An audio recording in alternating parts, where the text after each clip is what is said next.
call to the member for Hasluck. Thank you, Deputy Speaker. This morning I attended the WEX breakfast, Work Exposure in Government, hosted by Minister Burney and the National Indigenous Australians Agency. About 50 Indigenous students from all over Australia were here in the Parliament today, having travelled from near and far. They were here to see how the government works. We entertained them a little in question time, but I think the highlight of their day will have to have been when Adam Goodes showed up at the breakfast. It was great to meet some of the students this morning, and I was truly impressed at their maturity, their interests, their attitudes and their stories. It was also great to share in the breakfast event and to listen to the Minister and other speakers, including the students, and particularly knowing that just hours earlier the Treasurer had brought down an excellent budget, and not least in the areas particularly relevant to Indigenous Australian communities. The commitments made in the budget are significant and wide-ranging. They will make a difference in every state and every community. These commitments will create better futures. They will improve programs and services and invest in self-determination. Closing the gap targets have informed the government's approach at every turn. The government made commitments across the broad areas of health, education, housing and environment, and justice. In each of these areas, the government's approach is to work in partnership with Indigenous communities to deliver the best outcomes for First Nations people.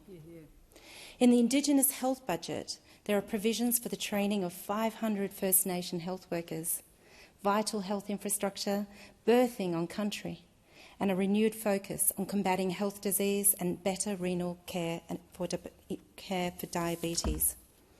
In the education budget, there is funding for the First Nations educators in primary schools to teach First Nation languages and subsidies to better enable Indigenous families to access early childhood education. Minister Burney remarked this morning to the students that if someone had told her when she was in high school that one day she would be a government minister, she would not have believed them. She told them never to listen to anyone who tells them that things aren't possible and that their education was something that no one could ever take away from them. And of course this is true, but it also helps to have a government that is on its game and delivering on education. For housing and environment, a boost for housing on Northern Territory homelands, an extension of the Indigenous Protected Areas program and a doubling of Indigenous ranges. The significant extension of the Indigenous Ranges program is not just good for the individuals, it's great for communities. The Ranges program means that young people who are interested in the role can stay on country, learn from their community members and work on their local environment in culturally attuned ways employing traditional knowledge. And in justice, over $80 million for justice reinvestment initiatives in up to 30 locations around Australia, and additional funding for the Aboriginal and Torres Strait Islander legal services, including funding for the peak body to provide leadership across Indigenous legal sector. And not least, provision was made in last night's budget for the Electoral Commission to start making preparations for the referendum on an Aboriginal and Torres Strait Islander voice to Parliament, to fulfil this government's pledge to implement the Uluru Statement from the Heart in full. Many of the students I met this morning will be old enough to vote in that referendum. Additionally, the government has provided for our first ambassador for First Nations people and allocated significant funds for preparatory work for the establishment of an independent Makarrata Commission for agreement making and truth telling.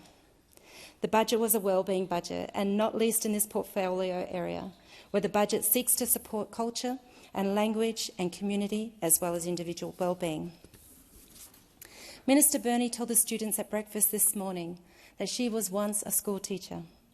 She's still teaching now as she shows us the way towards reconciliation, a voice to Parliament and towards real measures with real purpose, underpinned by real funding measures in the budget that will take us further towards closing gaps across health, education and justice.